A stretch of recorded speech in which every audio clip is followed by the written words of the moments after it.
interesante, que es que la magia de la radio, en fin, alguien la dijo por primera vez, pero realmente es auténticamente cierta, ¿no? Bueno, abrimos el campo y lo vamos a hacer con Juan Cruz, compañero periodista, que va a sacar justamente el próximo lunes, creo, va a presentar en Caja Canaria su último libro, un libro muy interesante, que se titula Secreto y Pasión en la Literatura, ¿no?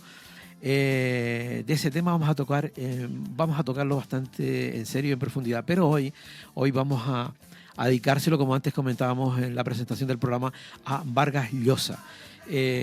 Juan Cruz tuvo la oportunidad de hablar con él, era amigo de él, lo conocía, y en fin, de todas esas cosas, pues vamos a hablar con Juan para que nos dé una visión del literato. Juan, buenos días.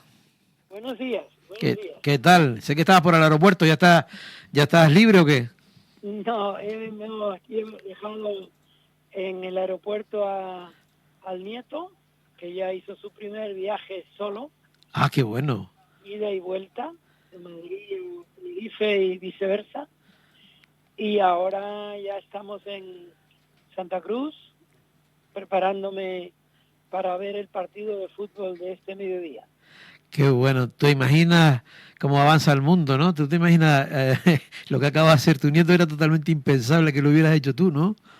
Sí, bueno, yo me fui, la primera vez que hice un viaje Mm, fue a Gran Canaria en barco, hace muchos años. sí, Yo tendría entonces, pues, 16 años, sí. o sea que no tan pocos, pero ya yo era periodista, o por lo menos escribía para el aire libre y luego para el periódico La Tarde y después el periódico El Día, y finalmente pude ir a ese viaje porque yo, aparte de ser redactor, era estudiante de preuniversitario.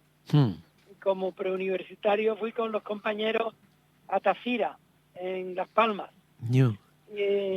Yo recuerdo cuando regresé, mi madre me saludó o me abrazó como si yo viniera de África Ya, sí, sí. o de Estados Unidos o de donde fuera. Sí, sí. Porque claro, entonces no se viajaba tanto, los niños, los chiquillos no viajaban tanto. Ahora a los 9 años ya están haciendo Sí. viajes casi de fin de carrera. Mira, Juan, aunque no tenga que ver con el tema, pero y aquella experiencia en Tafira, ¿no? Yo me imagino que esas experiencias que, bueno, eso me ha pasado a mí también, ¿no? De esas primeras experiencias, que eso se te queda grabado, pero para siempre, como si hubieras ido realmente, como tú decías, a Nueva York, ¿no? Sí, aquellos eran además, había chicas y chicos, Sí. cada uno en su sitio, claro, Ah, pero era también gente que hacía bromas, esas bromas que se hacían antes, y nos ponían pasta de dientes en las habitaciones, en las camas. Era sí, un mundo sin escrúpulos, sí, aunque sí, era todo tan escrupuloso, era un mundo sin escrúpulos. claro. Juan, tú hiciste hace 19 años, defines la entrevista en fin, las entrevistas, tu eso con Vargas Llosa como de tus mejores entrevistados. Sí, bueno, Mario Vargas Llosa era una persona extremadamente educada con los periodistas, porque él mismo fue, no solo por eso seguramente, pero él mismo fue periodista desde muy chico. Conversación en la Catedral es la explicación de su modo de ver el periodismo en aquel entonces y para siempre. Y nunca dejó de ser periodista. De hecho, su último artículo periodístico que publicó en El País era un subrayado de lo que él suponía que debiera ser el periodismo ahora también. Él explicaba en ese último artículo que publicó, ya digo, el periódico El País, donde él colaboraba durante muchos años, pues él decía a los jóvenes que tenían que preocuparse por lo que el periodismo debía decir. Lo que debía decir el periodismo no era la opinión, sino los hechos. Y esto que ahora se está descuidando tanto, era para él también una obsesión, los hechos, contar los hechos. De hecho, si uno se fija en sus artículos, siempre hablaba de cosas que ocurrían, de cosas que le habían ocurrido a él o de cosas que él había visto que ocurrían. Y sus comentarios se basaban en lo que pasaba, no en lo que a él se le ocurriera. La mayor parte de sus artículos periodísticos tenían que ver estrictamente con el periodismo. Y eso hizo que él escribiera de manera tan amena, tan sugerente y tan cercana. Juan, ¿y dónde está realmente la frontera? Es decir, tú dices lo que ocurría y no lo que él pensaba, ¿no? ¿Y cómo se podía hacer eso? Porque ahora mismo las corrientes son según se piensa, ¿no? No según lo que ocurre, digamos, ¿no? ¿Cómo se establecía esa diferencia, Juan? El problema que estamos viviendo hoy es que nos hemos alejado del periodismo. Estamos hablando, haciendo opinión, y lo estamos haciendo los periodistas, en las tertulias.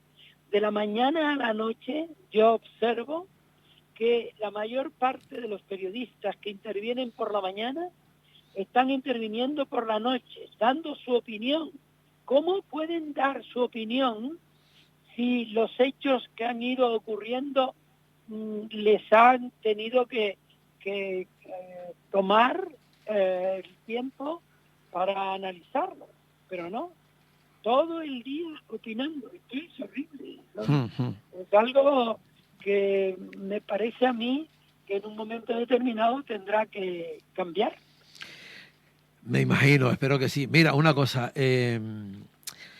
mí me gustaría contar, hay partes que él cuenta en tus entrevistas, una parte muy interesante que ya cuando el régimen franquista casi que estaba noqueado y existían aquellos libros prohibidos, y en las Ramblas él notaba también había más apertura, digamos, en el mundo de Barcelona que de Madrid. Madrid estaba más cerrado, Barcelona era más libre, ¿no? Sí.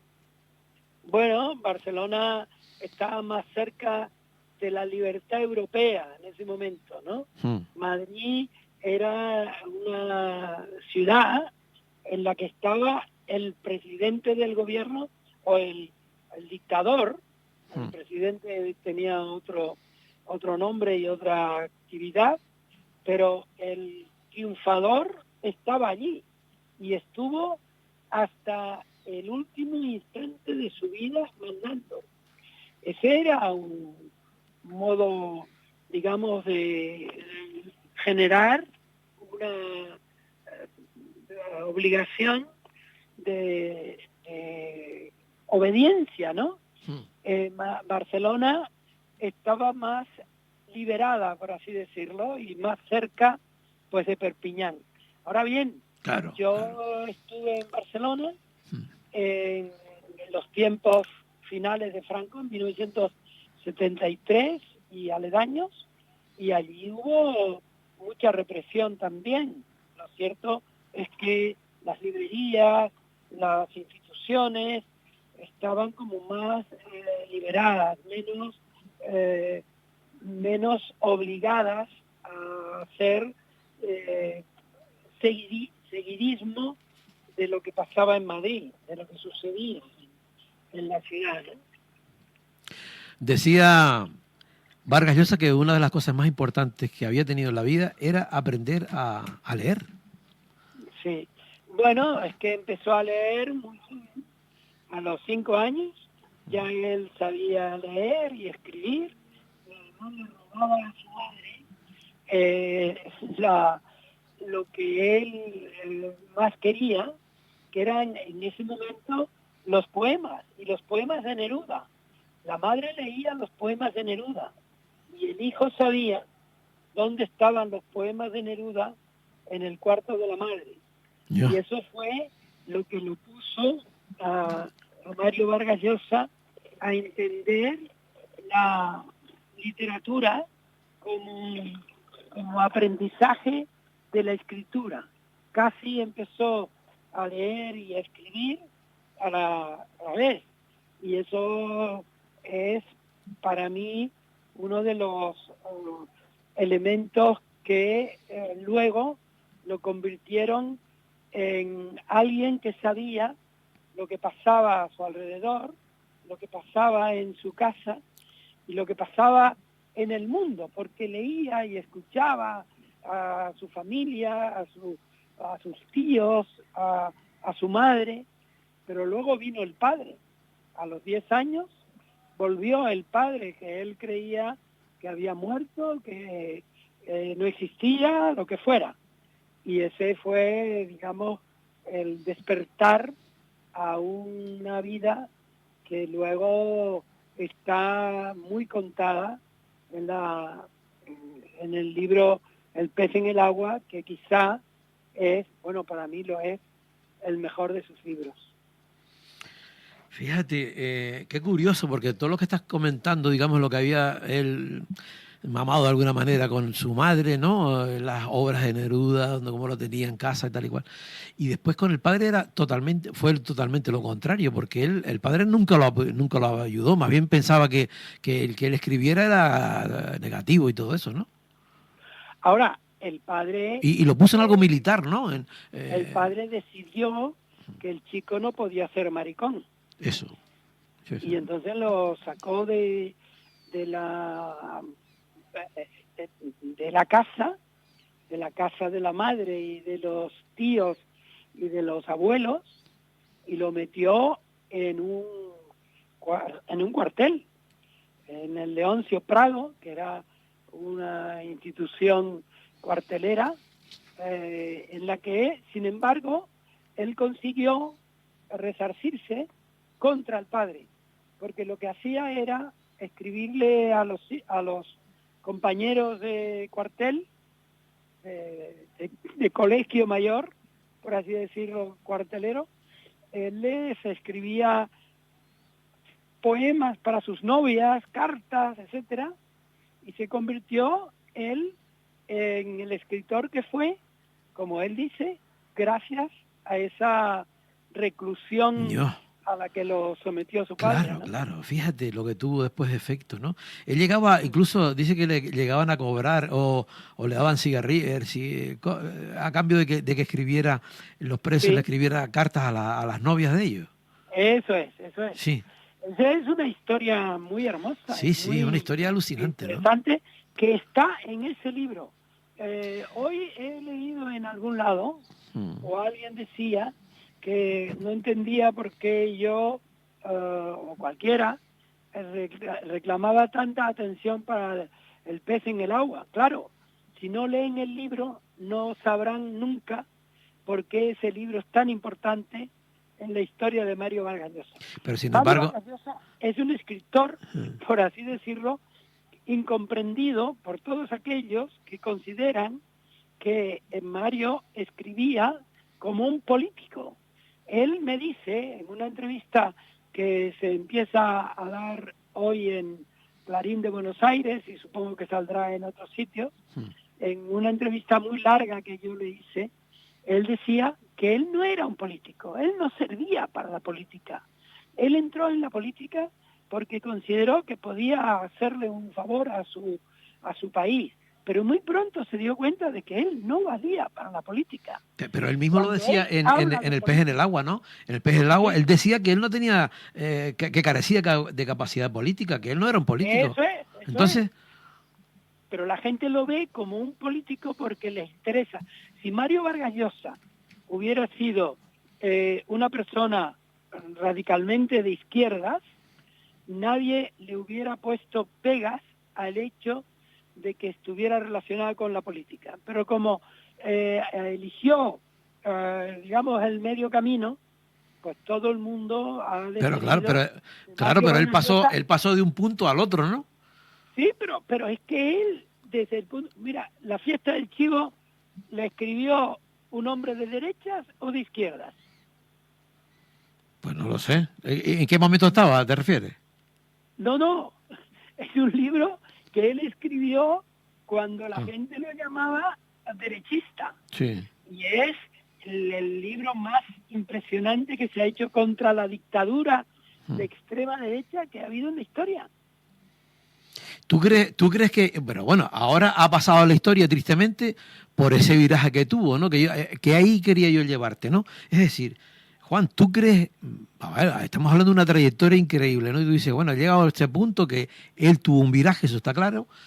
¿Qué tenemos que estar mirando? ¿Qué tenemos mirando? Al escritor, como tú estás diciendo en lo del chivo, le acusaban de eso, sin embargo fue en la otra etapa, ¿no? Es decir, tenemos que mirar la figura, no solamente él, pero podemos estar hablando de Neruda, de que luego que se decía con la hija, de Picasso, de en fin, de tanta gente.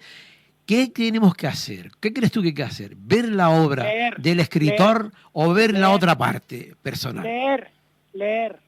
Leer. Lo que hay que hacer es leer. Y leer El pez en el agua,